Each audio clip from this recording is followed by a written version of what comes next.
A police canine barks furiously at a customs officer's suitcase, only to uncover a human arm hidden in dry ice.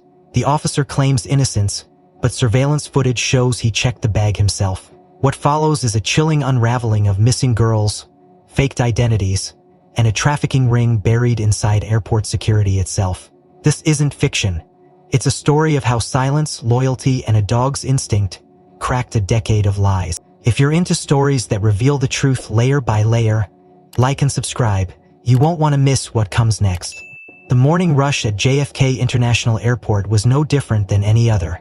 Luggage clattered along conveyor belts, jet engines roared in the distance, and tired passengers clutched coffee cups like life rafts. In the controlled chaos of Terminal 4, Officer Benjamin Hale moved with practiced ease, nodding to colleagues and greeting travelers with the subtle authority of someone who had worked customs and border protection for nearly 2 decades. He wasn't flashy, didn't need to be.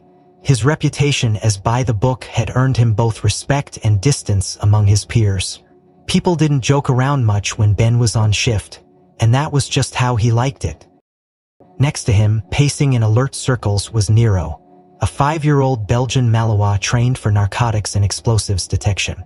Unlike other canines who could be skittish in crowded areas, Nero thrived in the buzz of airports.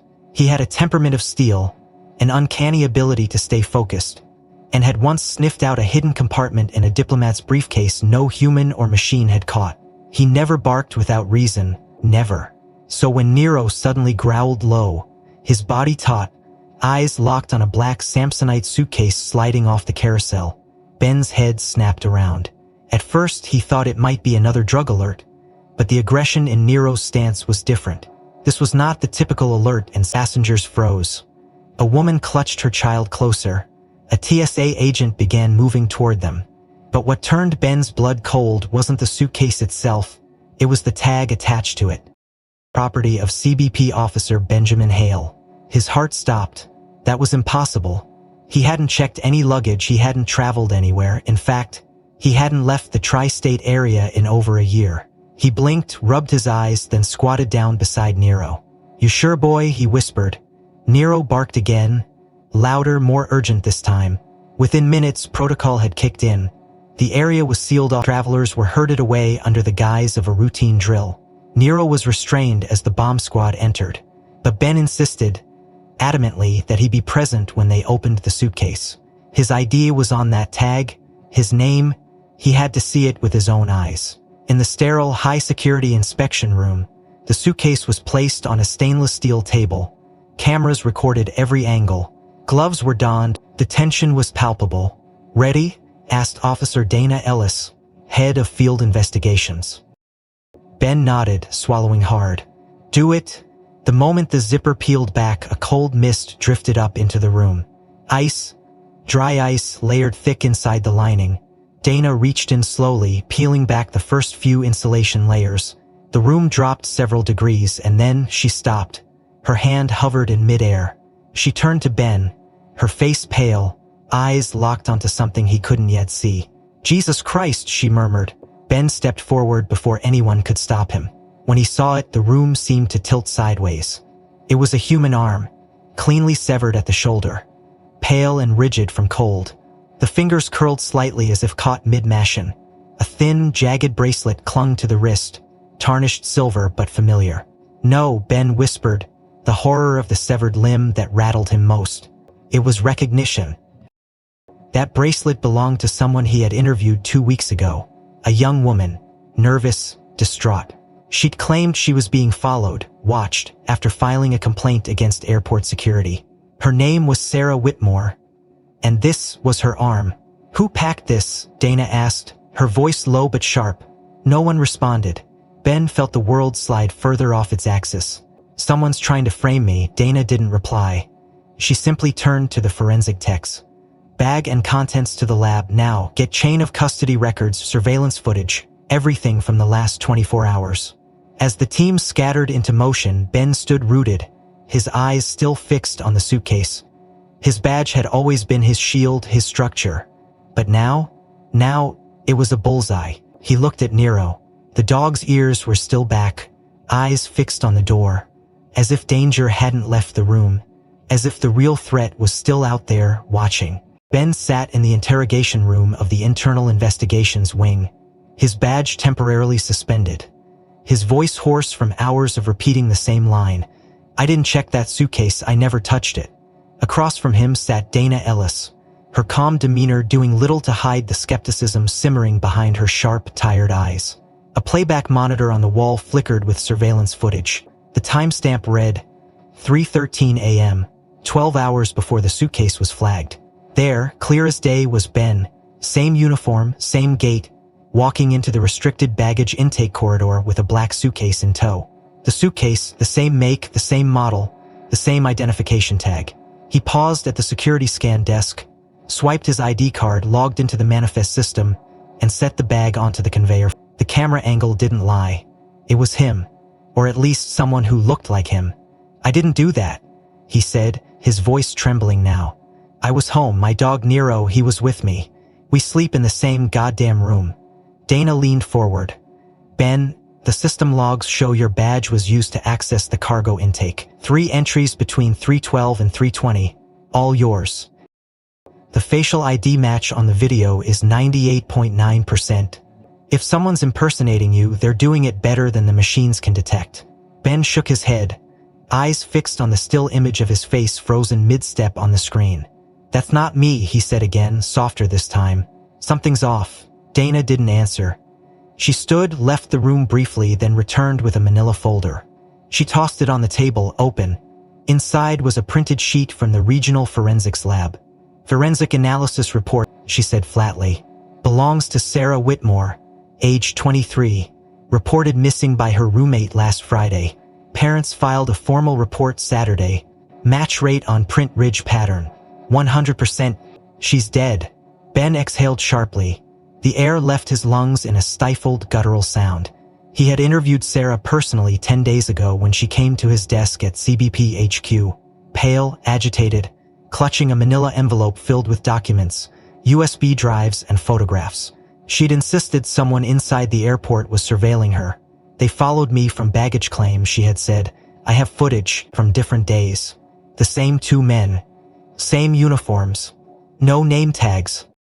Ben had reviewed her materials, found nothing concrete, and filed her complaint under Pundle. But it stayed with him. She had a conviction in her voice, the kind that didn't come from paranoia, but from witnessing something no one else believed. "She was suing us," Dana added, "filed a complaint with the Department of Homeland Security 3 days before she disappeared. Claimed the surveillance was part of a cover-up involving abductions through airport logistics channels. Called it a trafficking ring." Ben stared at her, mind racing. "You think I had something to do with that?" "I think," Dana replied, "someone is trying very hard to make it look like you did." She slid another folder across the table. Inside were stills from external camera feeds near the South Terminal, where badge logs showed Ben's ID had been scanned at 3:16 a.m. "Your car is visible," she said. "Parked outside Lot B, license plate confirmed. Logged entry at 2:50 a.m. Do you want to change your statement?" "My car was in my driveway," Ben snapped. "I have a ring cam. My neighbor walks his dog at 3 a.m. every night. He'd have seen if it was gone. Someone must have cloned my plate, my badge." "The system doesn't allow multiple active badge logins," Dana said. "And cloning biometric ID isn't just illegal, it's nearly impossible. You're a law enforcement officer, Ben, you know this. What you're describing is a level of deception that would require resources we don't even have in this agency." Ben felt the words pound against his chest. That's exactly what made it so terrifying. Whoever orchestrated this wasn't just framing him, they were doing it with surgical precision, using institutional tools, bypassing layers of security that shouldn't be vulnerable. And Sarah had seen it coming. "Do we have anything from her case file?" he asked. Dana hesitated. "Give it. The photos are gone, the flash drives were wiped, but we pulled metadata. One image came from inside a freight access corridor that hasn't been in use since 2017. It's been marked under renovation for years." "Who manages that corridor?" "Private contractor, Apex Secure Logistics. They've had a temporary lease on warehouse spaces since 2019, mostly for overflow cargo during peak season." Ben had never dealt with Apex directly, but he remembered their name coming up in budget briefings. A contractor with murky operations, rarely seen but always present on security charts. And no one checked the corridor after her disappearance, he asked. Dana's lips pressed into a line. Not until now. She flipped her notepad. One more thing. The DNA analysis on the arm showed skin fragments under the fingernails. Defensive wounds. The attacker had facial hair. We're running it through CODIS. Will we know? Ben asked. 48 hours, maybe less, she replied. She closed the folder, stood again, and paused at the door. In the meantime, stay off the premises. And stay reachable if there's any truth to your version of events. Ben, this thing is a lot bigger than just one dead girl and one suitcase. Sarah had tried to speak up. She'd tried to expose something, and now she was dead, and he was the fall guy. Outside the door, Nero waited, tail twitching with unease, ears alert not just to sound but to something else. Something in the air, something that had left the building since the suitcase arrived. The next morning, the internal team convened in the Incident Response Center, a cold, windowless floor beneath Terminal 1 used only in moments of high security concern. Agent Dana Ellis stood at the center of the projection screen, reviewing a list of personnel who had come in contact with the suitcase in question. Her eyes lingered on one name, Matthew Voss, an operations technician assigned to ground-level baggage triage. According to the surveillance footage and chain of custody logs, Voss had been the second person to handle the black Samsonite.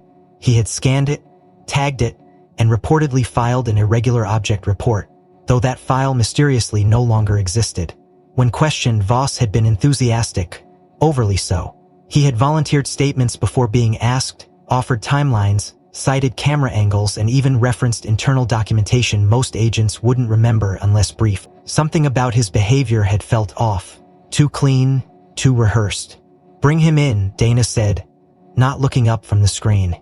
Voss arrived 20 minutes later, neatly dressed, badge polished, hair styled as though expecting to impress. He offered a polite smile to everyone in the room before sitting across from Agent Ellis. You understand you have questions about the suitcase, he began, voice smooth, eyes eager. I'm happy to help in any way I can. Dana didn't respond immediately. She tapped her pen twice on the desk, then slid a printed shift roster across the table. Matthew, were you scheduled to work Tuesday morning? He didn't hesitate. Yes, 0 to 800. Standard shift. Dana pointed at the printout. Your name's not on the log. He leaned forward. That's got to be a clerical error. I've been on that shift all month. Access logs show no badge entry from your ID that day, she added. Your last login was Sunday. For the first time, his confident expression faltered. He blinked, looked down at the paper, then back up at her. Maybe I was covering for someone and forgot to relog. We checked, Dana replied. Your shift trade recorded. No calling coverage. Yet your badge accessed loading bay 3 at 4:42 a.m., 32 minutes before the suitcase was flagged by K9. Then I must have come in early, he insisted, trying to recover. I do that sometimes, to help. You do? Dana nodded slowly, flipping to another document. But we pulled entry logs for the entire week. Your badge didn't log in at all on Monday. And here's the part that concerns me. Your badge was deactivated as of April 3rd. Matthew blinked. What? Deactivated for inactivity, she continued. You took a leave of absence after your mother's surgery. You weren't reactivated until Wednesday morning, after the incident. A silence dropped into the room. Voss swallowed hard, his hands clasped tighter in his lap. There has to be a mistake, he said, voice lower now. If the system says that, then someone must have used my ID. You didn't report your badge stolen, Dana said. And no request for a temp replacement was made, so if someone did use your credentials, they did it with a working copy of your biometric data. Matthew didn't respond. His face flushed pale. Dana leaned forward, eyes locked on his. That message was opened and read on your workstation terminal. I wasn't home, he stammered. That computer, maybe someone logged in from IT. Your credentials were used to access restricted files. She cut in. Specifically, archival access logs for Warehouse 12. Those are cold storage units. Do you want to explain that? Matthew pressed both hands to his forehead. This doesn't make sense. It will, Dana replied, standing up. 2 hours later, officers accompanied by airport police descended into the lower levels of Terminal 4, where a series of old cold storage units had been converted into long-term baggage overflow rooms. The one in question, Warehouse 12C, hadn't been in active use for nearly 6 months due to electrical faults. The door still bore a red sticker, inactive. Craig had left the agency 3 months ago after a medical leave and relocation to another state. His ID, according to HR, had been decommissioned and physically destroyed. And yet, there it was, used this week to access a locked facility. Dana stood inside the cold, humming unit, now freshly repackaged for forensics. Rows of crates and metal containers lined the space, and near the rear, an insulated locker that seemed newer than the rest. No official label, no cargo tags. A forensic tech opened it carefully. Inside was a set of gel packs, foam insulation, and an industrial-grade containment box, identical to those used in organ transplant. She glanced back at Dana. "Do you want me to open this now?" Dana nodded. "Gloves first." Inside the box, surgical-grade plastic sheeting, a sterile cloth soaked in dried blood, a pair of industrial zip ties, and a piece of torn cloth, a uniform sleeve bearing the name S. Whitmore. Dana didn't flinch. "Bag it all." She stepped outside the unit and called the incident commander. "Want a full trace on every active or archived ID badge that's accessed this wing in the last 6 months. Focus on anomalies, former staff, and any flag transfers." "That could take days," the officer said. "We don't have days," Dana snapped. "We have a dead woman and a badge system that's bleeding open from the inside." Back upstairs, Ben sat in his apartment with the lights off, the television silent, his phone dark. Nero lay at his feet, ears twitching with subtle alert. The kind of tension the dog only carried when something was wrong. Ben hadn't left since his suspension. His mind had cycled through every possibility, every face, every memory that could explain how his credentials and name had ended up tied to a body in a suitcase. But now there was a new wrinkle, one Dana had texted him hours earlier without context. Craig Devlin's badge. Cold Unit 12C. She was in for there. Ben stared at the text for a long time. He had met Craig only twice. Friendly, competent, forgettable. But now Craig was a ghost with a working ID, and Sarah Whitmore's blood was found in the room he'd supposedly never entered. The following night, after receiving clearance from Internal Command, Dana returned to Terminal 4 with a mobile forensic unit and a decision to follow the one lead that had not failed her yet, Nero. Ben had insisted, gently but firmly, that the dog knew more than any sensor or surveillance feed could reveal. With all electronic access to the cold unit now sealed, Dana's attention shifted to an older section of the terminal long considered irrelevant, Maintenance Access Corridor B9. It had been marked in action for years, read in building schematics as non-operational, pending demolition approval that had mysteriously never been processed. Airport blueprints showed a ventilation tunnel that ran beneath cargo sorting lanes and connected directly to Corridor B9, exactly 40 meters from Warehouse 12C. If someone had used it to transport or stage anything, there would be no badge logs, no camera coverage, no witnesses. Nero, upon entering the maintenance wing, began pacing immediately. His paws clicked against the tile as he sniffed in arcs, his body taut, tail locked in low vigilance. Then suddenly, he froze. His nose dropped to the floor, followed by a sharp, singular bark. The canine handler beside Dana nodded and unclipped his lead. Nero surged forward, bypassing rusted utility doors and crawling behind a forgotten service cabinet. There, half concealed behind a panel of dented drywall, was a secondary entrance. No lock, just a corroded latch and a faded warning sticker. The man, leader of the group. Inside, the space was cold, metallic, and drenched in chemical smell. Fluorescent bulbs overhead flickered erratically, illuminating a room full of obsolete HAC components and unidentifiable storage crates. Nero advanced toward a far corner where the floor met a wall, nose twitching furiously. Then he began to growl, low, controlled, purposeful. The handler approached and knelt beside him, shining a UV wand along the baseboard. Immediately, splatter traces emerged, smeared but clear enough to register, dark streaks trailing toward a floor drain.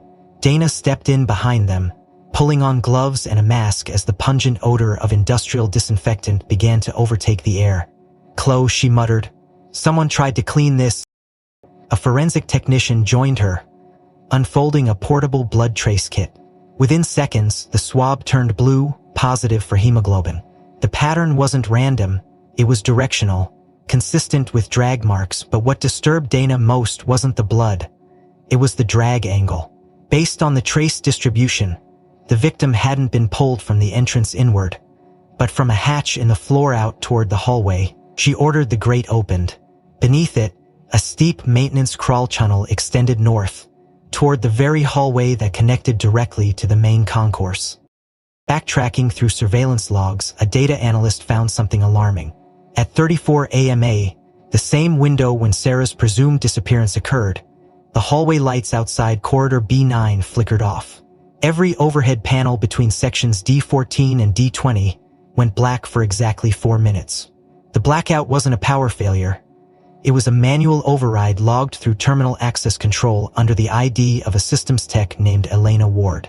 The only problem was, Elena had been on vacation in Montana for the past 2 weeks. Dana called her from the airport. Elena confirmed she hadn't accessed any work files remotely, hadn't shared her credentials, and hadn't authorized anything on the system since boarding her flight. Her voice trembled as Dana thanked her and hung up. How the hell does a dormant badge initiate a light override in a supposedly decommissioned hallway? Dana asked aloud, half to herself, half to the room. No one answered. The hallway camera logs stored in the short-term buffer archive revealed something more unsettling. At 3:36 a.m., exactly 2 minutes into the blackout, a shadow moved across the far end of the corridor. No facial features, no discernible uniform, just a silhouette dragging a bulky object behind it. Frame by frame, the shadow paused at the intersection with corridor B9, then disappeared into the dark. Dana rewound the footage, played it again, slowed it. There was something in the way the figure moved, too fast for a janitor, too methodical for a smuggler. No hesitation, no signs of panic. Whoever it was had been there before, knew the angles, knew the blind spots, knew the cameras only retained buffer footage for 72 hours unless flagged for retention, which explained why this particular file had nearly been auto-erased. As the team returned to the surface, Dana stared down the hallway where the lights had gone dark. 4 minutes. Long enough to move a body, long enough to switch a bag, long enough to be seen if anyone had been looking. Back in the command room, the data specialist handed her a new set of anomalies. Unauthorized remote logins to the lighting system and badge overrides tied to non-active accounts. But one detail stood out. All logins had originated from the same MAC address. The IP was masked, bouncing through layers of VPN rerouting, but the internal Wi-Fi signature came from inside the airport itself, specifically from a forgotten maintenance closet directly above the main baggage floor. Dana grabbed her radio and gave the order. When the officers reached the closet, the door was already ajar. Inside was a single folding chair, a cracked monitor, a burner laptop, and an Ethernet cable spliced crudely into the network hub. The screen was still warm.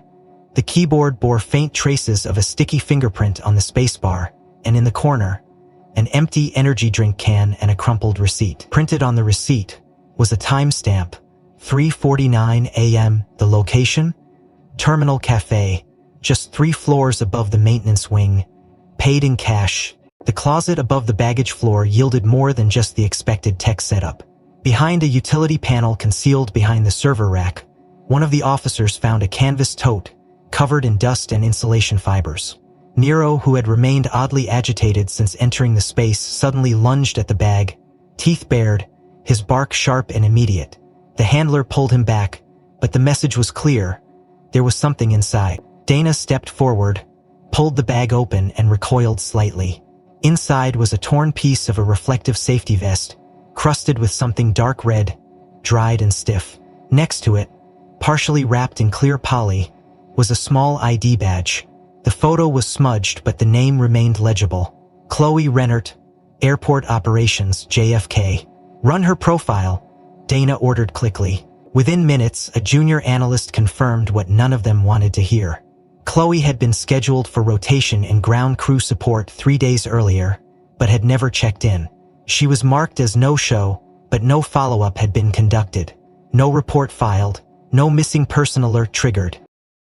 It was protocol failure, plain and simple, and it carried a chilling implication. Someone had gotten to her before anyone realized she was gone. Blood analysis on the vest confirmed it was human. DNA tests were rushed, prioritized through emergency protocol, and matched Chloe's parental DNA profile, which her parents had submitted only that morning after noticing their daughter had not returned home. The presence of her blood and vest in the same hidden space as the remote override terminal meant only one thing. Chloe had seen something she wasn't supposed to see, and someone had made sure she wouldn't speak about it. Back at HQ, Dana sat alone in the conference room, staring at the names on her board. Sarah Whitmore, Chloe Rennert, Ben Hale, and now, through the ID system's recovery logs, an entire chain of badge anomalies linked by improbable coincidences and eerily precise timing. It felt like a game being played several moves ahead, and every time she caught up, the board shifted. She stood, grabbed her coat, and made the call that had been postponed too long. An unmarked SUV pulled into the driveway of a modest suburban house in Staten Island. The home belonged to the Whitmore family, specifically to Ruth Whitmore, Sarah's mother. The garden was modest but well kept, the kind of place where things were quietly maintained, though not always noticed. Ruth answered the door with tired eyes and a hesitant smile that faded the moment she saw the badge. Dana introduced herself, expressed condolences, and asked if she could come in. Ruth hesitated, then stepped aside silently. Inside, Dana got straight to the point. "I know your daughter filed a formal complaint with DHS. I've read her statement. She mentioned threats, surveillance, and intimidation. We believe she was on to something serious, and now we found her arm in a suitcase inside the airport where she filed that complaint. We're trying to connect the dots." Ruth's face remained unreadable for a moment. Then, slowly she sat down. Her fingers played with the edge of her sleeve before she spoke. "I worked at JFK. Years ago. Security enforcement. Back when they were still transitioning to private partnerships. 12 years ago." Dana didn't interrupt. "I saw things," Ruth continued. "At first, it started with missing logs, edited footage, late at nights flights without manifest entries. I raised questions, got warnings. Then one day I walked into a janitor closet that should have been locked. Inside were crates sealed, unmarked, chilled. I filed a report. 2 days later, I was pulled in by Internal Affairs. They said I violated protocol, accessed restricted areas. They offered me a resignation package, said it'd be easier than making noise." Dana leaned forward. "And you took it?" "I had a kid," Ruth said. "No money, no backing. I took the deal, but I kept the files I had. Gave them to a lawyer, but nothing came of it. People disappeared. My lawyer moved to another state. I got the message." Dana felt the ground shift under her again. "Did Sarah know?" "He found the box 3 months ago, in the attic. She was interning for a digital rights group, looking into whistleblower protections. She started asking questions I had buried. She told me she'd file the case herself. I begged her to stop. She didn't listen." Dana exhaled slowly. "You didn't report her missing. I knew they wouldn't treat it as real. Not unless they were forced to. I kept calling her cell, still rings. But no answer." Back in the SUV, Dana gripped the steering wheel tightly. Ruth's story didn't just deepen the mystery, it rewrote the entire context. This wasn't a case of random malice or internal missteps. It was institutional, long-standing. It stretched back over a decade, and if Ruth's experience was any indication, the rot had been allowed to grow precisely because no one had believed the people trying to expose it. When Dana returned to HQ, she reviewed Chloe's file again. Her intern onboarding form had a field labeled "referred by." The name written in was Ben Hale. She cross-checked schedules and found that Chloe had shadowed Ben's team only twice, both times within a week of Sarah Whitmore's complaint being filed. Chloe had not just been an intern, she had been placed in proximity to someone Sarah had trusted. Then a final log appeared from the tech team, pulled from an old security database backup found on a dormant server inside the IT archives. One entry caught her eye. March 28, 2:04 IEM. Access request granted to Maintenance Corridor B9.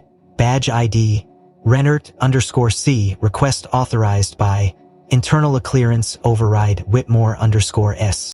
It was nearly midnight when Dana Ellis returned to the restricted archives in the basement level of airport administration. Her thoughts clouded by the weight of what she had just learned from Ruth Whitmore. The system wasn't just compromised, it had been broken for over a decade. and the only thing that had changed were the faces of those who looked the other way. She needed answers, not just about Sarah and Chloe, but about why every thread kept tracing back to the same units, same access zones and same names.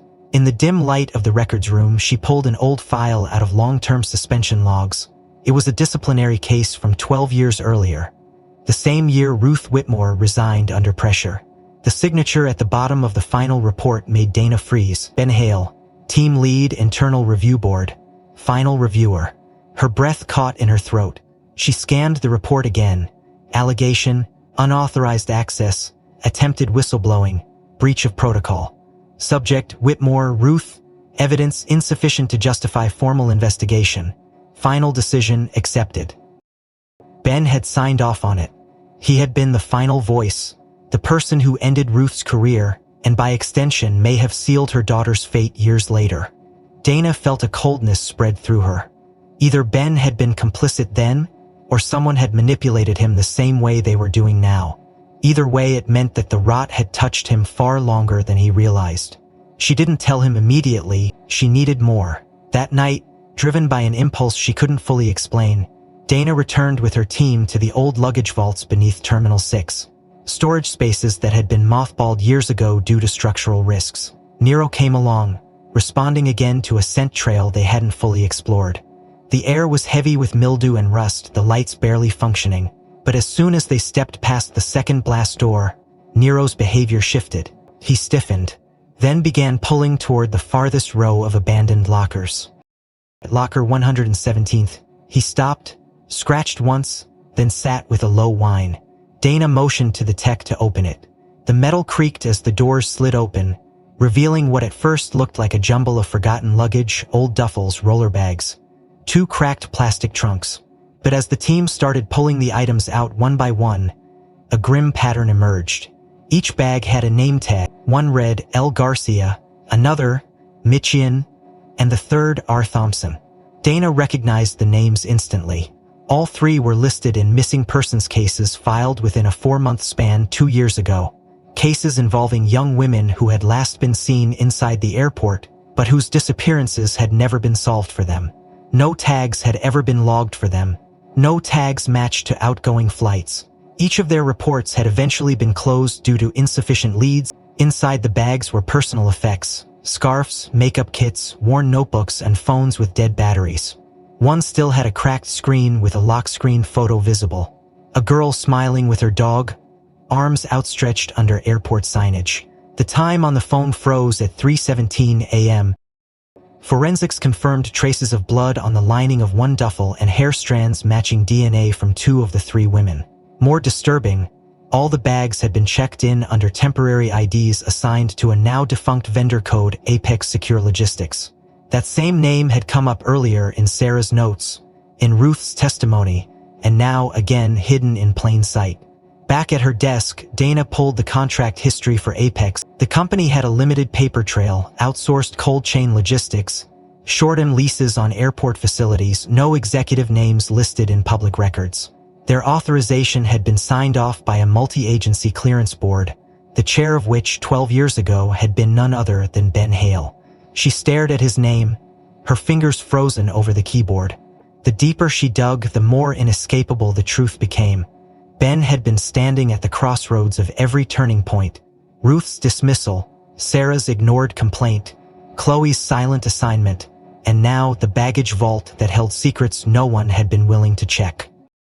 Unable to wait any longer, Dana called Ben. She met him outside his apartment where he stood under the street lamp with Nero by his side. His face was lined with fatigue, eyes guarded but receptive. "We found 3 bags," she said. 3 girls, all missing.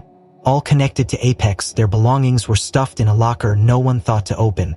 "The same name is on every contract you approved over the last 12 years. Ben said nothing for a long time. When he finally spoke, his voice was low. "I don't remember approving that vendor. We handled a dozen transitions a month back then, but I reviewed every background check. I would have noticed if something was off." Dana held up a printout. "Your signature is here. You were on the clearance board. You gave them a 5-year window with auto-renewal. You signed off on the internal investigation that ended Ruth Whitmore's career." Ben looked down. exhaling hard. She brought me files, not evidence. Hunches. Blurry photos. She was panicked. Emotional.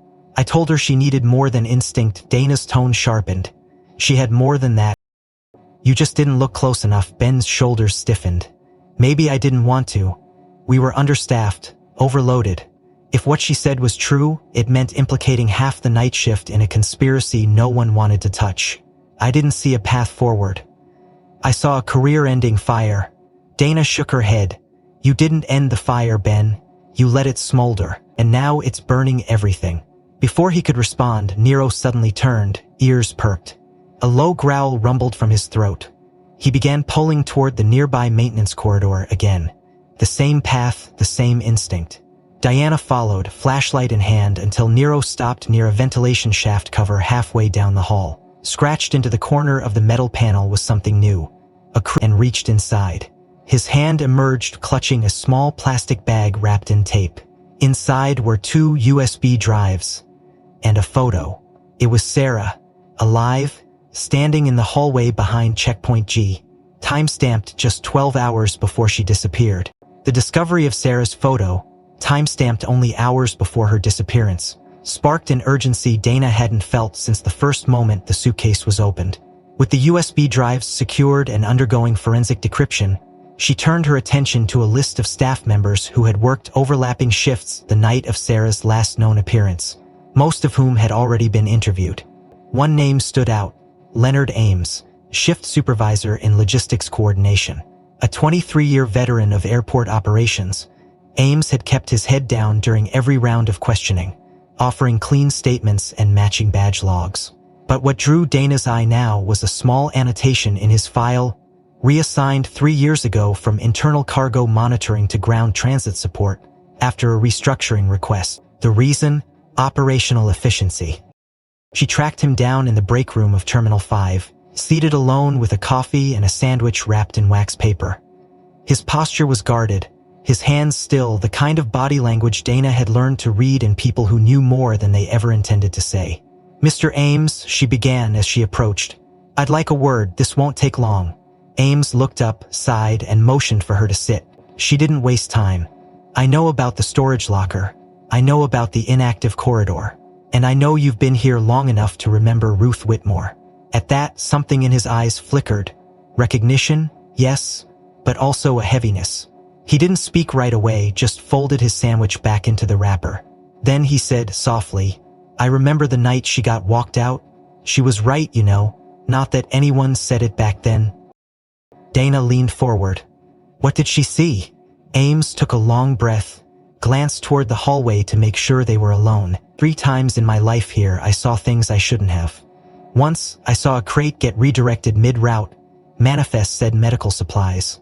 But the guy moving it, he was armed. Civilian clothes. Didn't speak. The second time, I walked into a security hold room and saw a man hand off a wad of cash to a uniform I didn't recognize.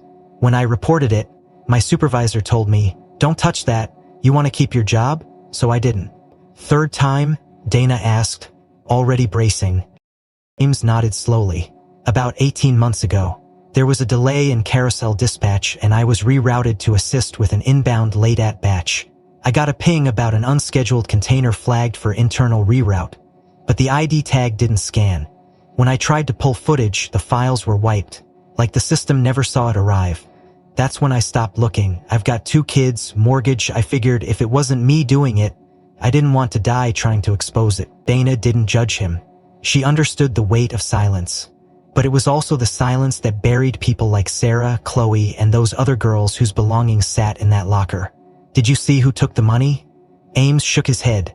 No name tag, face wasn't one I'd seen before or since. But he wore our patch. And he walked through security like he owned the place. Dana filed the detail away, then turned to another thread that had just come in from the forensics unit. The GPS tag embedded in the base of the Samsonite suitcase. A new addition in the airport's smart tracking program, designed to reduce loss and aid in AI attestation. Cytokine was assumed to be dormant, but when reactivated, it yielded a complete location history for the past 48 hours. The log made Dana's blood run cold. At 2:41 a.m., The suitcase was scanned in at the secondary inbound intake zone. At 2:47 a.m., it was logged into the isolation corridor for random inspection. Then, at 2:51 a.m., the tag showed movement. Outward.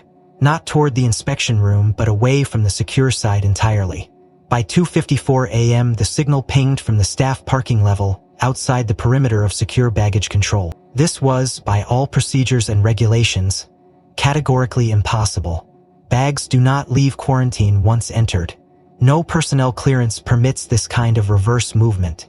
And yet, the data was indisputable.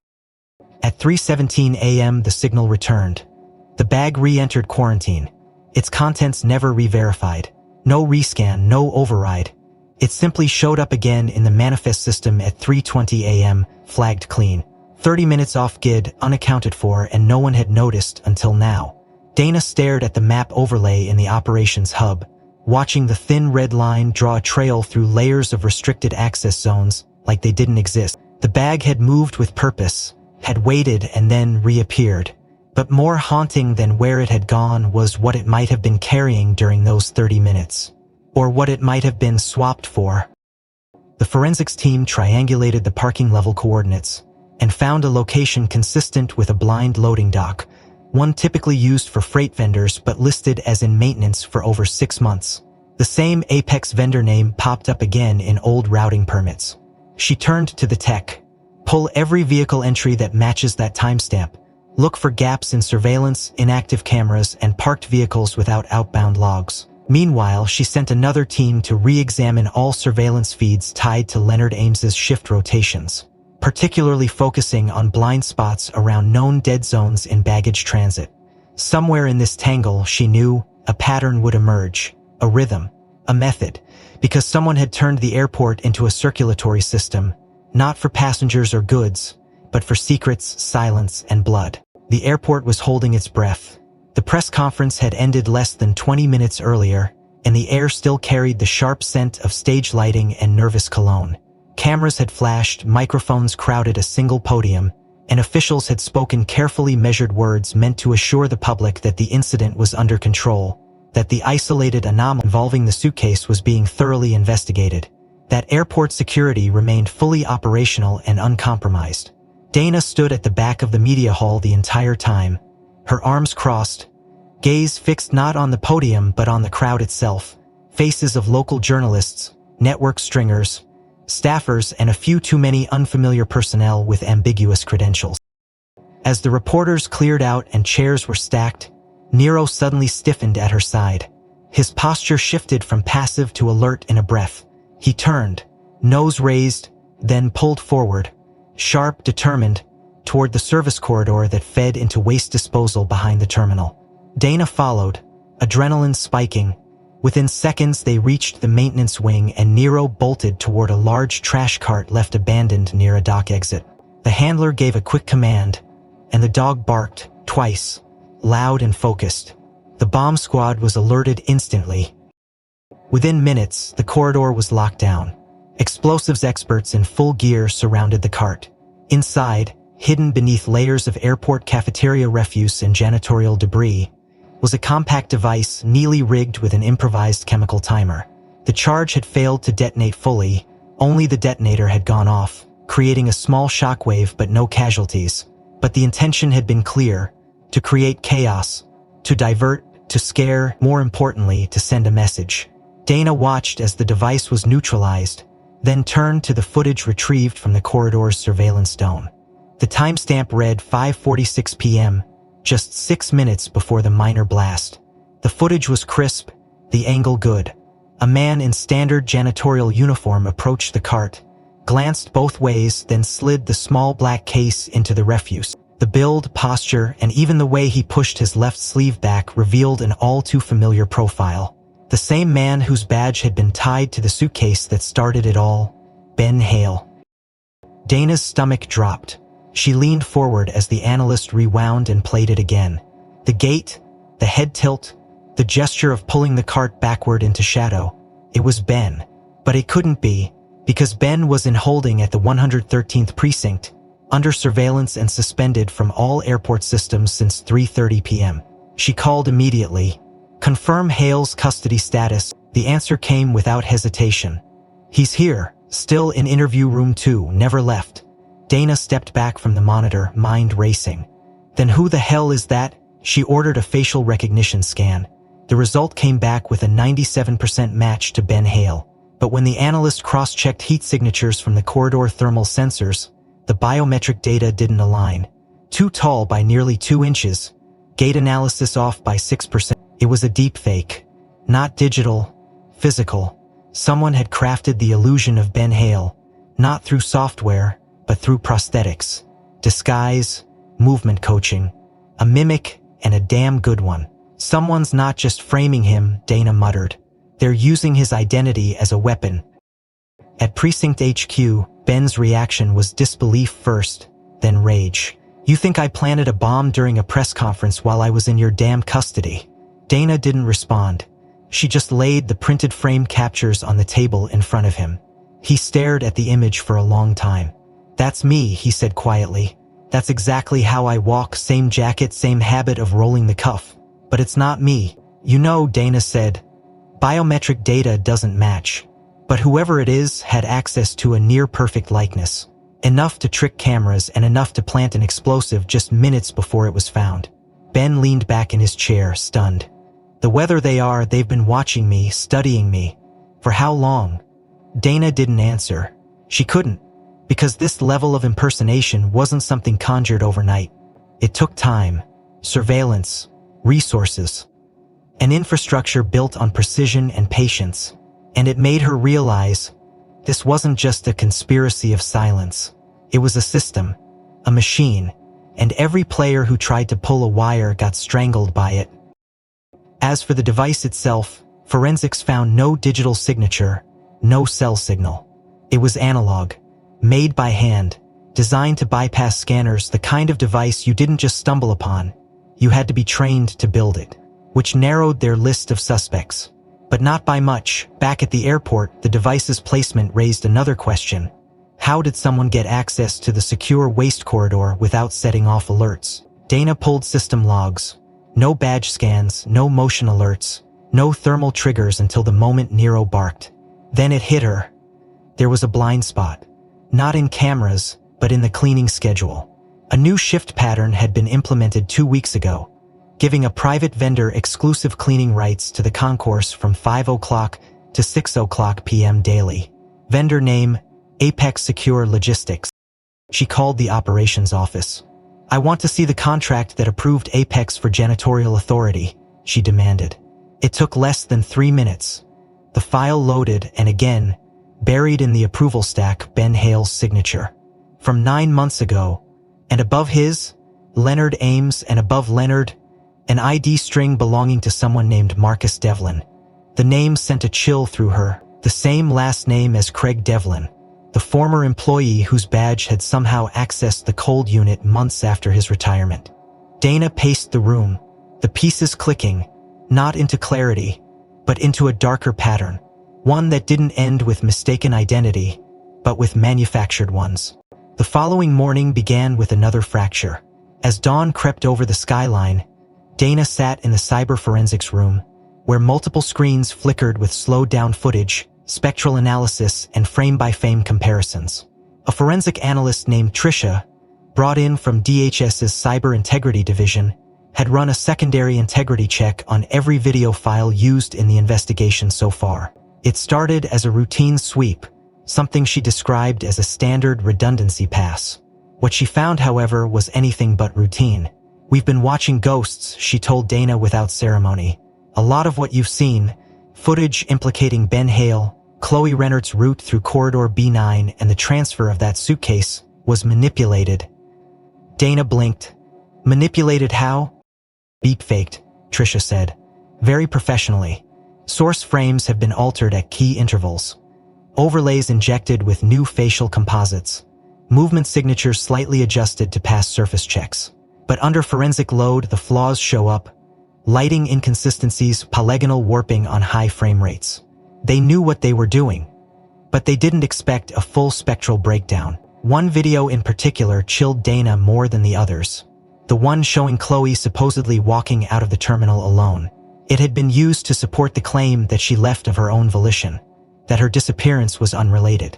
But now, Trisha's analysis showed that the last 12 seconds of that clip were completely fabricated. Chloe never left the terminal. Her image was stitched into another sequence using data from earlier footage of her walking in. The real footage, what actually happened after she passed through security, was missing entirely. That's the point, Trisha said. The original data wasn't altered, it was erased. These videos are replacements. Someone wiped the real footage and fed the system clean, manipulated files as if nothing had changed. Dana stood in silence. She thought of every lead they'd followed based on these images, every suspect narrowed by expressions caught on tape, every timeline constructed using timestamps now proven to be lies. How many systems are compromised, she asked. At minimum, Trisha replied, 3 main servers, camera storage, badge access logs, and incident escalation notifications, all controlled through an admin-level backdoor. Dana rubbed her temples. Any idea how they got in? Trisha hesitated. We traced the breach to a sequence of internal commands issued over the last 6 months. The same admin key was used repeatedly, a key issued to a senior technician named David Sorrell. Dana's heart dropped. David had been with the airport for nearly 8 years, a quiet presence, reliable, always first to volunteer for overtime during security updates. She remembered him bringing her coffee during her first month on the job. They brought him in without cuffs, hoping to keep it contained. He looked tired, as if he'd been expecting this moment. In the interview room, his hands trembled slightly as he wrapped them around a paper cup of water. Dana didn't press. She waited. Finally, he spoke. It wasn't supposed to go this far. They told me it was just about optimizing the system, reducing old data to make space. Who told you? Dana asked. David looked down. They didn't use names, just came through a side channel, contracted through an integration program under Apex. Said they were authorized, said if I didn't help, my clearance would be flagged for irregularities. Dana kept her voice level. So you installed a back door? I didn't know it would be used to erase security footage, he said quickly. At first it was just adjustments, suppressing duplicate logs, overriding camera reboots. Then they asked me to reformat specific incident reports. Then they wanted me to change timestamps. What did they offer? Money, David admitted, promotion, and eventually threats. They knew about my daughter, her student loans, my wife's surgery. I didn't know how to say no anymore. Who were they working for? David hesitated. It was Apex's subcontractor. I traced one of their IP relays once, just curiosity. It bounced through multiple layers, but the base routing came from a freight carrier, Arcadia Global Transport. It's listed as a logistics partner for Apex in customs records. Has exclusive routing access through JFK's East Cargo Gate. Dana's stomach tightened. Arcadia. She'd seen that name buried in third-party partnership contracts reviewed during Ben's tenure. A multinational company, Shell origins, no executive board listed publicly, yet it handled over 18% of all international freight routed through the Northeast Corridor. She turned to the screen behind her. Get me everything on Arcadia Global Transport, she said. Every contract, every port, every airport. The analyst nodded. Meanwhile, Trisha handed her another file. This is what I managed to reconstruct, she said. It's corrupted, but the metadata matches the original missing file from Chloe's shift. Dana opened it. The grainy image showed Chloe standing in the inspection wing, talking to someone just off. The figure was partially obscured, but visible enough to recognize the outline of a badge. One with the Apex logo, and beneath it, a sub-insignia for Arcadia's port logistics unit. She wasn't an accident, Dana murmured. She was a liability. David looked up, eyes hollow. You're not just moving drugs or weapons. It's people too. I don't know where, but the containers, they're sometimes sealed before customs gets near them. Untraceable. She found one. She told me she was going to report it. 2 days later, she disappeared. The silence in the operations center was deep and weighted. Not the kind born of calm, but of calculation. Of too many people realizing all at once just how much they had missed, how much had been hidden in plain sight. Dana stood next to Nero, who had once again led them not to the cold unit or the main inspection bays, but down a corridor that no map showed and no log acknowledged, its entry obscured behind a false wall in the east maintenance wing. The discovery had come not through algorithmic search, not through satellite imaging or clearance keys, but through Nero's refusal to leave a point he had passed 3 times before. This time, he barked and refused to move. The wall was hollow. Behind it, a steel door with a keypad long rusted into place. They broke it open. What they found inside was everything. The room had once been a climate control relay substation. Unused, unstaffed, overlooked. Now it was outfitted with insulated storage crates, a bolted-down workstation, and a printer still warm from use. The walls were lined with dry erase boards covered in coded tracking markers, initials, shipping IDs, and coordinates. On a desk sat a sealed plastic folder marked with the Apex and Arcadia joint emblem. Inside, a shipping manifest. It listed 6 female names, each followed by an international port code and a date. 5 were already passed. 1 matched Sarah Whitmore, another matched Clary Rennert. The rest were cross-referenced quickly. Each name was tied to a previously reported missing woman. All last seen within airport premises. All cases quietly closed due to lack of evidence. The trail was no longer circumstantial. It was explicit. It was human trafficking, methodically executed under the guise of logistics. Dana stepped back, her voice sharp and cold as she issued orders for lockdown and full evidence retrieval. The team moved with speed and precision, marking every item, photographing every angle, cataloging every detail. Within the next hour, they initiated high-level review of security access logs at the administrative tier, data that had been previously sealed for executive integrity. With support from federal cybercrime units, the encryption was broken. The top-level override key belonged to Mark Ellison, Chief Security Director of JFK International. The man who had dismissed Ruth Whitmore's claims 12 years ago. The man who had personally approved the Apex contract renewal only 4 months earlier. The man who, for nearly a decade, had been the final gatekeeper of every investigation that quietly died before it could be questioned. They found him in his office, drinking coffee, watching news coverage of the failed explosion from the day before.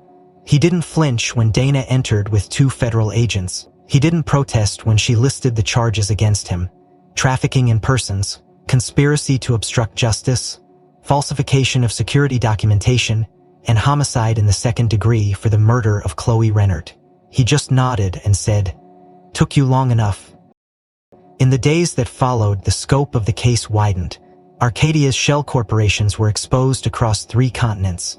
Apex domestic offices were raided, dozens of subcontractors were investigated, 6 airports launched internal reviews. The press ran the story for weeks.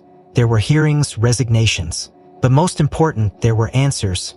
Ruth Whitmore was given a formal public apology by the Department of Homeland Security. Sarah's remains, recovered in part from storage containers traced back to an intercepted cargo unit, were returned to her mother. Chloe's family, devastated but resolute, started a foundation in her name to protect whistleblowers in the transportation industry. Ben Hale was reinstated after all charges were dropped and later transferred to a federal oversight division, tasked with investigating vendor corruption. Leonard Ames took early retirement but agreed to testify in federal court. David Sorrell entered witness protection after his cooperation brought down 3 Arcadia executives. And Dana Ellis stood on the tarmac the morning Nero was honored in a small, quiet ceremony held just outside the terminal that had once buried so many secrets. The dog stood still as the sun rose, his gaze steady, his posture firm, as if even then he understood that none of this would have been uncovered without him. If this story caught your attention, make sure to like and subscribe so you won't miss the next one. We've got more coming that go even deeper. What do you think was the most shocking twist? And where are you watching from? Drop it in the comments, I'd love to know.